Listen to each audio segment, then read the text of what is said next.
Hello friends, good morning to all of you and welcome to our channel. ఈరోజు మనం మాట్లాడుకోబోయే topic మీరందరికీ కూడా చూస్తున్నారు ఇక్కడ, నేషనల్ గర్ల్ చైల్డ్ డే 2024.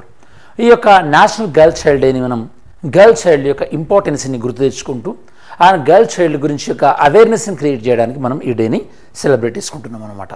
మనకి ఎక్కువగా వల్నరబుల్ సెక్షన్ సొసైటీలో ఎక్కువ డిస్క్రిమినేషన్ ఫేస్ చేసేది అందులో ఉమెన్ ఎక్కువగా ఉన్నారు. అందులో ఉమెన్లో ఈ యొక్క single women and girl child వీళ్ళు ఎక్కువగా డిస్క్రిమినేషన్ ఫేస్ చేస్తున్నారు.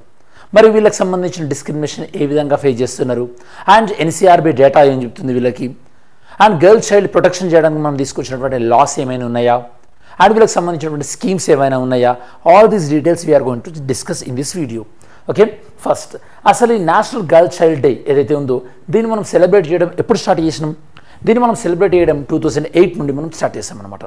అంటే UPA 1 government, UPA 1 government 2004 to 9 UPA 1 government కాబట్టి ఆ టైంలో. మరి 24th జనవరిని ఎందుకు తీసుకున్నాం? దీనికి ఏమైనా సిగ్నిఫికెన్స్ ఉందా? ఎస్, 24th జనవరి తీసుకోవడానికి మనకి రీజన్ ఏంటంటే 24th జనవరి 1966. ఓకే, ఆ రోజు ఒక ఇంపార్టెంట్ పొలిటికల్ ఈవెంట్ జరిగింది ఇండియాలో. ఏంటంటే 24th జనవరి 1966 రోజు ఇందిరాగాంధీ గారు ప్రైమ్ మినిస్టర్గా ఓత్ అంటే ప్రమాణ స్వీకారం చేశారన్నమాట ఆ రోజు. కాబట్టి ఆ రోజు మన ఇండియాకి ఫస్ట్ ఉమెన్ ప్రైమ్ మినిస్టర్గా ఇందిరాగాంధీ గారు ప్రమాణ స్వీకారం చేశారు. కాబట్టి ఆ రోజును మనం తీసుకోవడం జరిగింది. అంటే అప్పటి నుంచి ఫాలో అవుతున్నామని కాదు, 2008 నుంచి ఫాలో అవుతున్నాం.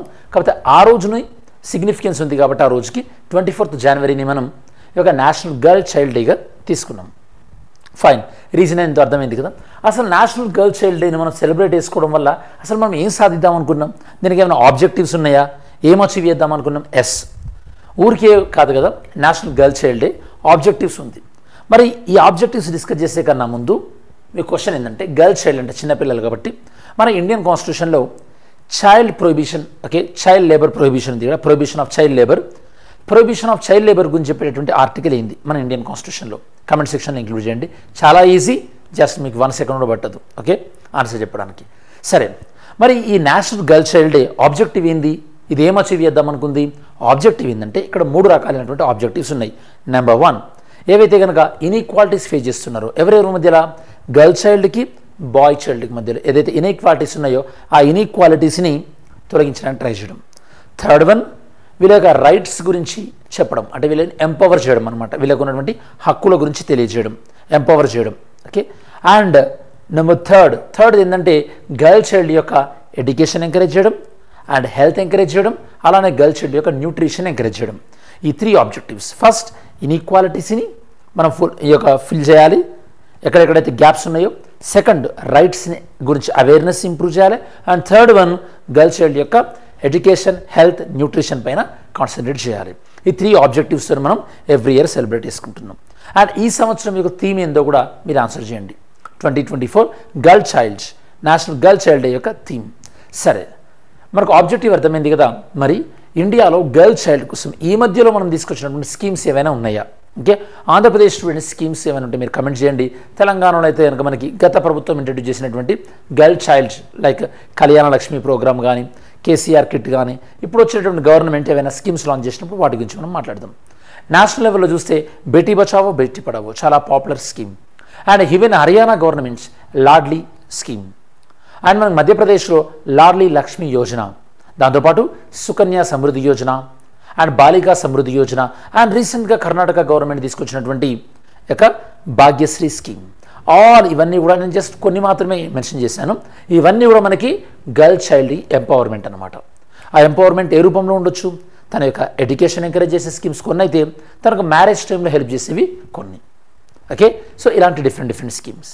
సరే, మరి ఇన్ని స్కీమ్స్ ఉన్నాయి కదా, ఇప్పటికీ కూడా గర్ల్ చైల్డ్ మీద ఏమైనా డిస్క్రిమినేషన్ జరుగుతుందా? ఎస్, గర్ల్ చైల్డ్ పైన డిస్క్రిమినేషన్ జరుగుతూ వచ్చింది.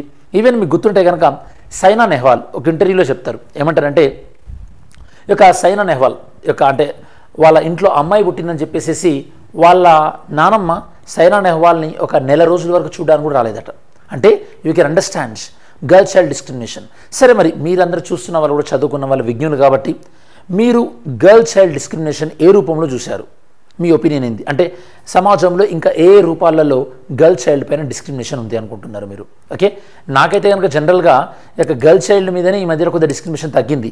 ఇంట్లో అమ్మాయి ఉడితే బెటర్, పెద్దగా అల్లరి చేయదు, అబ్బాయి ఉట్టే కన్నా సంతోషించే వాళ్ళే ఎక్కువ ఉన్నారు. మరి నా వ్యూతో ఎంతమంది అంగీకరిస్తారో మీరే ఆన్సర్ చెప్పాలి. సరే, గర్ల్ చైల్డ్ని ప్రొటెక్ట్ చేయడం కోసం అని చెప్పేసి 1994లో మనం PCPNDT యాక్ట్ తీసుకొచ్చాం. అంటే pre conception prenatal diagnostic test. అంటే ఈ యాక్ట్ ప్రకారం ఏంటంటే ఈ యొక్క ప్రెగ్నెన్సీలో జెండర్ సెక్స్ డిటర్మినేషన్ అనేది రాంగ్ అన్నమాట. అంటే ప్రెగ్నెంట్ ఉమెన్ బాయ్ అంటే ప్రెగ్నెన్సీలో తనకు అబ్బాయి పుడతాడా అమ్మాయి పుడతాడా అని సెక్స్ డిటర్మినేషన్ చేయడం అనేది క్రైమ్. ఆ యాక్ట్ ప్రకారం PCPNDT యాక్ట్ 1994 ఇది గర్ల్ చైల్డ్ని రక్షించేది. అది కాకుండా ఇంకా మనం ఈవెన్ 2005లో హిందూ సక్సెషన్ యాక్ట్కి అమెండ్మెంట్ తీసుకొచ్చాం. దాని ప్రకారం ఈ యొక్క పేరెంట్స్ నుంచి వచ్చేటటువంటి ప్రాపర్టీలో 50% ఆఫ్ ద ప్రాపర్టీ అంటే half of the property okay వారసత్వంగా అమ్మాయిలకు వస్తుంది. ఇది 2005. అమ్మాయిలు జాగ్రత్తగా వినండి ఇది. నెక్స్ట్ 2006లో మనం ప్రొహిబిషన్ ఆఫ్ చైల్డ్ మ్యారేజ్ యాక్ట్కి అమెండ్మెంట్ తీసుకొచ్చాం 2006. దాని తర్వాత 2009లో రైట్ టు ఎడ్యుకేషన్ యాక్ట్. ఇది మనకి గర్ల్ చైల్డ్ దాంతోపాటు మనకి బాయ్ చైల్డ్ కూడా వర్తిస్తుంది. ఇది 2009 ఇంప్లిమెంట్ అయింది 1 ఏప్రిల్ 2010 అనుకోండి. దీనికి సంబంధించిన అమెండ్మెంట్ వచ్చేసి 86th కాన్స్టిట్యూషన్ అమెండ్మెంట్ యాక్ట్ 2002. అలానే మనం రీసెంట్గా 2015లో జువెనైల్ జస్టిస్ యాక్ట్ కూడా తీసుకొచ్చాం. జువెనైల్ జస్టిస్ యాక్ట్ దేనికి సంబంధించిందంటే ఈ యొక్క చిన్న పిల్లలు ఎవరైతే కనుక 18 బిలో ఎవరైనా ఏదైనా క్రైమ్లో ఇన్వాల్వ్ అయినట్టయితే కనుక వాళ్ళని ఎలా ట్రీట్ చేయాలని చెప్పేసి. సో నేను మీకు ఇక్కడ ఏమేమి లాస్ చెప్పాను? PCPNDT యాక్ట్ 1994, అలానే మనకి so Hindu succession act amendment 2005, దాంతోపాటు prohibition of child marriage act 2006 and 2005లో తీసుకొచ్చిన జువెనైల్ జస్టిస్ యాక్ట్. ఓకే, మధ్యలో రైట్ టు ఎడ్యుకేషన్ యాక్ట్ 2009. ఇవి మనకి గర్ల్ చైల్డ్ని ప్రొటెక్ట్ చేయడానికి కొన్ని లెజిస్లేషన్స్. ఆఫ్కోర్స్ దీనికన్నా ముందు శారదా యాక్ట్ అని 1929లో వచ్చింది. దానికన్నా ముందు ఈవెన్ సతీ ప్రొహిబిషన్ యాక్ట్ 1829లో కూడా వచ్చింది. అవి కూడా మనం లింక్ చేసుకోవచ్చు. ఇలా మనం ఒక స్కీమ్ గురించి మాట్లాడేటప్పుడు లేదా ఒక ప్రోగ్రామ్ గురించి మాట్లాడేటప్పుడు అది ఎందుకు తీసుకొచ్చాం, దానికి సంబంధించి ఏమైనా స్కీమ్స్ ఉన్నాయా, దానికి సంబంధించి ప్రభుత్వం ఏమైనా చట్టాలు చేసిందా, నెక్స్ట్ ఇంకేమైనా డిస్కస్ చేయాలంటే లాస్ట్కి మరి ఇప్పటికీ కూడా క్రైమ్ ఏ విధంగా ఉంది. మనకి NCRB డేటా వచ్చింది 2022కి సంబంధించింది, మొన్న డిసెంబర్లో వచ్చింది. క్రైమ్స్ ఇన్ ఇండియా అన్న టైటిల్తోని ఆ డేటా ప్రకారం సుమారు మన భారతదేశంలో 2022లో 63,000 మంది మహిళలు అదృశ్యమయ్యారు. 63,000 ఉమెన్ మిస్సింగ్ అవుట్, అందులో గర్ల్ చైల్డ్ కూడా ఉన్నారనమాట. ఇది ఇప్పటికీ ఈ వ్యవస్థలో ఉన్నటువంటి లోపాలు.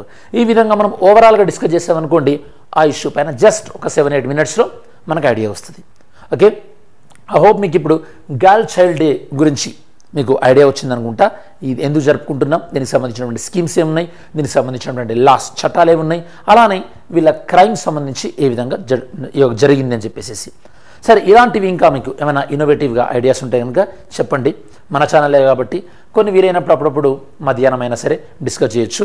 అలాగే ఈరోజు మనము పద్మ అవార్డ్స్ కూడా ఉన్నాయి కదా, భారతరత్న అనౌన్స్ చేశారు కదా, అది నేను మీకు ఈవినింగ్ ఎక్స్ప్లెయిన్ చేస్తా. Don't worry about that. ఇంకా మీరు ఏమైనా సజెషన్స్ ఉన్నా కూడా కమెంట్ సెక్షన్లో ఇంక్లూడ్ చేయండి. డెఫినెట్లీ నేను అవి చాలామందికి యూజ్ అవుతాయి అనుకుంటే కనుక డెఫినెట్లీ నేను వీడియో చేస్తాను. Any how, have a great day and thanks for watching. జై హింద్.